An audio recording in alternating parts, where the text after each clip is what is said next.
deadly riots over the government's plan to avoid defaulting on its loans. Is that the unemployment keeps rising, and it has to keep rising just because you have an excess supply of goods, which is this is all borrowed money that our and that kids debt is owned by banks in other countries. M-O-N-E-Y, in the form of a convenient personal loan. Filter cigarette that delivers the taste, and I 45 malt liquor. Are you hot? Quite some time ago, by a second, America is sponsoring I first learned it from my grandmother. Now, my grandmother was a wonderful person. She taught me how to play the game Monopoly. She understood that the name of the game is to acquire. She would accumulate everything she could, and eventually she became the master of the board. And then she would always say the same thing to me. She'd look at me and she'd say, "One day, you'll learn to play the game." One summer, I played Monopoly almost every day, all day long. And that summer, I learned to play the game. I came to understand the only way to win is to make a total commitment to acquisition. I came to understand that money and possessions, that's the way that you keep score. And by the end of that summer, I was more ruthless than my grandmother. I was ready to bend the rules if I had to win that game. And I sat down with her to play that fall. I took everything she had. I watched her give her last dollar and quit in utter defeat. And then she had one more thing to teach me. Then she said, "Now it all goes back in the box." All those houses and hotels, all the railroads and utility companies, all that property and all that wonderful money. Now it all goes back in the box. None of it was really yours. You got all heated up about it for a while. But it was around a long time before you sat down at the board. And it will be here after you're gone. Players come and players go. Houses and cars, titles and clothes, even your body. Because the fact is that everything I clutch and consume and hoard is going to go back in the box, and I'm going to lose it all. You have to ask yourself, when you finally get the ultimate promotion, when you've made the ultimate purchase, when you buy the ultimate home, when you have stored up financial security and climbed the ladder of success to the highest rung you can possibly climb it, and the thrill wears off, and it will wear off, then what? How far do you have to walk down that road before you see where it leads? Surely you understand, it'll never be enough.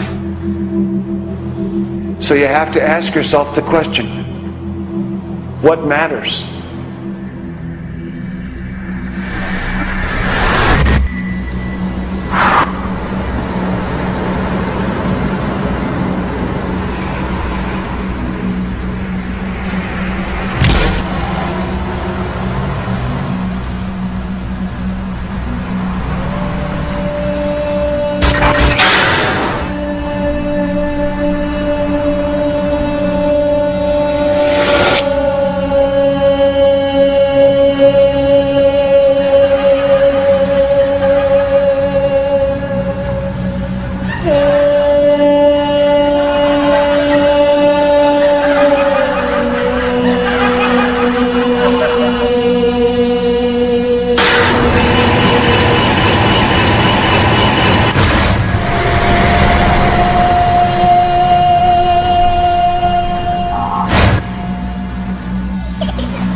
When I was a young man, growing up in New York City, I refused to pledge allegiance to the flag.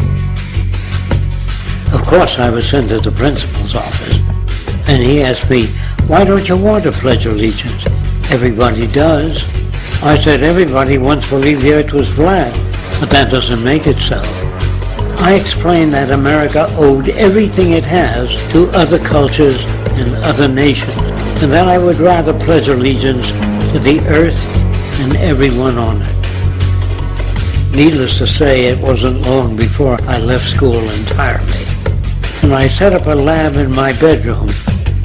There I began to learn about science and nature.